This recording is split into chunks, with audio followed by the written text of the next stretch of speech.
Section 8.1, Sample Spaces, Events, and Probability. So we've made it to Chapter 8, and I told you in Chapter 8 we are going to be studying probability.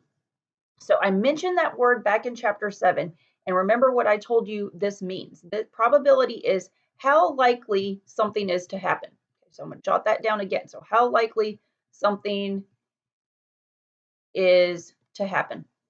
Okay, like for example, what's the probability of winning the Powerball? Okay, so we are going to be looking at different situations and figuring out how likely that situation is to occur. And I told you back in chapter 7, where we were learning to count, that counting is imperative to being able to do probability. Okay, and we'll see why here in just a minute. Okay, so let's start looking at some of the vocabulary associated with probability. So in the first bullet point here, it says an experiment is any procedure that can be infinitely repeated and has a well-defined set of possible outcomes. Okay, so an example of an experiment would be flipping a coin. Okay, so I'll put that here. Example is flipping a coin. Okay, so basically, if you take a coin, okay, like a quarter, let's say, the quarter is going to have a head side and it's going to have a tail side. And if you can repeat that procedure, flipping the coin infinitely many times. You can do it again and again and again. And it has a well-defined set of possible outcomes. The outcomes are going to be you flip the coin, you're either going to get heads or tails. Okay, so I'll write that here too. Okay, so the outcomes are heads, or tails. Okay, so it is a procedure that can be infinitely repeated over and over and over again, and you know definitively what the set of possible outcomes are. Okay, all right, next term you'll hear sample space. Okay, the sample space of an experiment is the set of all possible outcomes. Okay, so for the experiment I just talked about, flipping a coin, okay, the sample space is heads or tails. Okay, so usually you put a sample space, you put the objects in a sample space in set notation. Okay, so the set of heads or tails would be the sample space for flipping a coin. Okay, but again, all a sample space is, it sounds fancy, but it's nothing more than the set of all possible outcomes. All right, next term you'll hear, event. Okay, an event is an outcome or set of outcomes of an experiment. Okay, in other words, an event is a subset of the sample space. The terms event and outcome may be used interchangeably. Okay, so going back to flipping a coin, if that's my experiment, okay, we know the possible outcomes are heads or tails, so that's our sample space. A specific event might be what or how getting tails. Okay, so like if that's my specific event, that is a subset of the sample space. Okay, it's one of the possible outcomes, and so a question might be, what is the probability of flipping a coin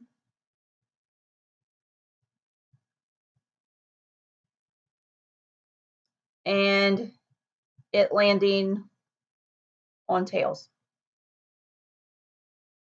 Okay, so that's a fair question. Okay, so when you're talking about probability, you have to have some kind of experiment, some kind of procedure that you can do again and again, and it has a well-defined set of outcomes. Okay, the sample space is going to be the set of all possible outcomes, and one specific event is a subset of the sample space. Okay, so it contains one or more of the outcomes. Okay, and so you can pose any kind of probability question by asking, what is the probability of this event occurring? Okay, all right, so let's talk more details about probability itself. Like I've told you again, probability measures and quantifies how likely an event is to happen. Okay, So what you absolutely have to keep in mind as you go through this chapter, okay, is this statement right down here in red. The value of a probability is a number between 0 and 1 inclusive, okay?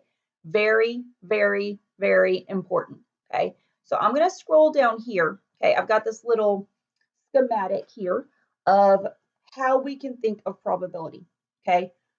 So in chapter 8, the questions are going to say, what is the probability of blah, blah, blah occurring, okay? If the question is asking you, and I'm going to write this here because it's very important, okay? If the question is phrased, what is the probability of blah, blah, blah, okay? Your answer has to be a number between 0 and 1, okay? So it needs to be a decimal or it needs to be a percent, okay? If you give me an answer that's bigger than 1, it's automatically wrong, okay? Or if you give me a negative number, it's automatically wrong. A probability has to be a number between 0 and 1, okay? So you've got to keep that in mind. Remember, all of this material in chapter 8, when you have an exam over this, it's going to be mixed up with the chapter 7 material. What were you doing in chapter 7? You were just counting. So the questions in chapter 7 are going to say, in how many ways can this be done? And so it makes sense to give me a number answer, a whole number, okay? And it can be bigger than 1, okay? There's usually lots of different ways to perform a certain task, okay? So you've got to keep in mind, is the question asking me to count something? And if so, the answer is going to be probably a bigger number, okay? Or is the question asking me to compute a probability? How likely is it that something will occur, okay? If the question is asking you for a probability, the answer has to be a number between 0 and 1. And it can actually be 0 or 1 itself, okay? So number between 0 and 1, and I'll put inclusive, meaning it could be the number, the probability can be 0 and probability can be 1, okay? It just depends on the situation, okay? All right, so make sure you keep this in mind. I'm going to start it because it's very, very important, okay? All right, so like I said, an event can have a 0 probability, okay? And that's talked about in this statement right here. An event that cannot occur has a probability of happening equal to 0, okay? All right, on the flip side, some events can have a probability that is equal to 1, okay? So the probability of an event that is certain to occur has a probability equal to 1, okay? So what you need to remember here, okay, is that if you have an event that cannot occur, the probability is equal to 0. If you have an event that is certain to occur, the probability is equal to 1, okay? Usually you're going to have an event that falls somewhere in the middle. Okay, so that's, like I said, this is why I have the schematic here. Okay, so probabilities are going to range between 0 and 1. Okay, so 0.5 is right smack dab in the middle. Okay, if an event has a probability of 0, it absolutely cannot occur. If an event has a probability of 1, it is certain to occur. Okay, if you're right smack dab in the middle with a probability of 1/2 or 0.5, the event may or may not occur evenly, okay? If your probability is somewhere over here, like for example, I always bring up the winning the Powerball. Okay, how likely is that? Not very likely at all. Okay, very close to 0 or not occurring. Okay, so maybe my probability of winning the Powerball is somewhere down here, maybe 0.0001 or something. Okay, something that is more likely to occur. An example of that would be like if I got in the car right now and I drove down the street to Walmart, okay, more than likely I'm not going to die in a car accident from just driving right down the street, okay? So the certainty of me not being killed in a car accident on the way to Walmart if I went right now, is, I'm certainly more than likely not going to die. So the probability of that happening would be closer to 1. Okay. Just to kind of give you an example of something that's right smack dab in the middle. Okay. If a woman gives birth, okay, so there's a 50-50 chance of having a boy or a girl. Okay. So that would be the probability of having a boy would be 1/2 or 50%. Either she's going to have a boy or she's going to have a girl. Okay, so the probability would be 0.5.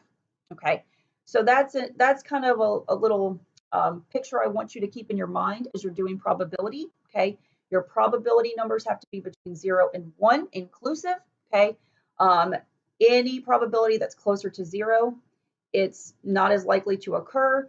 The closer the probability gets to 1, the event is more likely to occur. Okay. All right. So the reason we've been doing all this counting in chapter 7 is because of this basic probability principle. Okay. We're going to be computing probabilities, like I said, and we're going to stick to very basic probabilities in section 8.1, and then the probabilities will get a little harder as we move throughout chapter 8. Okay. But let's start off, like I said, with this basic probability principle. In order to apply this, you have to be able to count. Okay, so it says, let S be a sample space of equally likely outcomes, and let event E be a subset of S.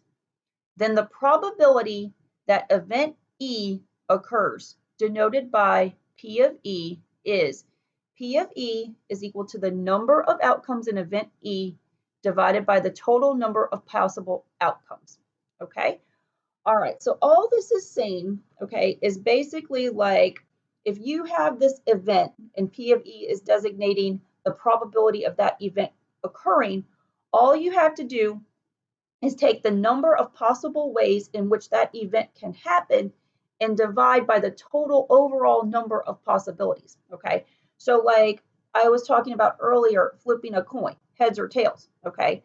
So what is the probability of flipping a coin and getting tails? Okay. So what would happen here, we know that the sample space, when we flip a coin, we're either going to get heads or tails. Okay. So if I'm talking about, and let me change this to be consistent here. If we're talking about the probability of flipping that coin and getting it to land on tails, okay, what we have to do is the denominator is going to be the total number of possible outcomes in your sample space. So if you look at your sample space, you've got 2 outcomes. It's either going to be heads or tails. So the bottom would be 2. And then the numerator would be the total number of outcomes in your sample space that meet the criteria you're looking for. Okay. So if I'm interested in that coin landing on tails, okay, that's one of these events in the sample space. Okay. So the probability would be 1/2 or 0.5. Okay. Landing right smack dab in the middle of that probability schematic. Okay. They're equally likely to occur. Okay. So that's the probability of flipping a coin and getting tails. Okay. All right, so a couple more things about probability before we start the examples. If you look at the top of page 2, okay, it says it gives you some properties of probability. It says let S be a sample space consisting of n distinct outcomes, E1, E2, E3, and so on, all the way to En. Okay, so that's just event 1, event 2, event 3, all the way to event N. An acceptable probability assignment consists of assigning to each outcome a number, the probability of that event, okay, according to the following rules. Okay, so this first one we've already talked about. If you have a sample space, okay, and it's got all these different outcomes in the sample space, the probability of each outcome in your sample space has to be a number between 0 and 1. Okay, so the probability of any event has to be between 0 and 1. Okay, and then we'll add to that with this property number 2. If you take the sum of all the probabilities of all possible outcomes in the sample space, it has to be 1.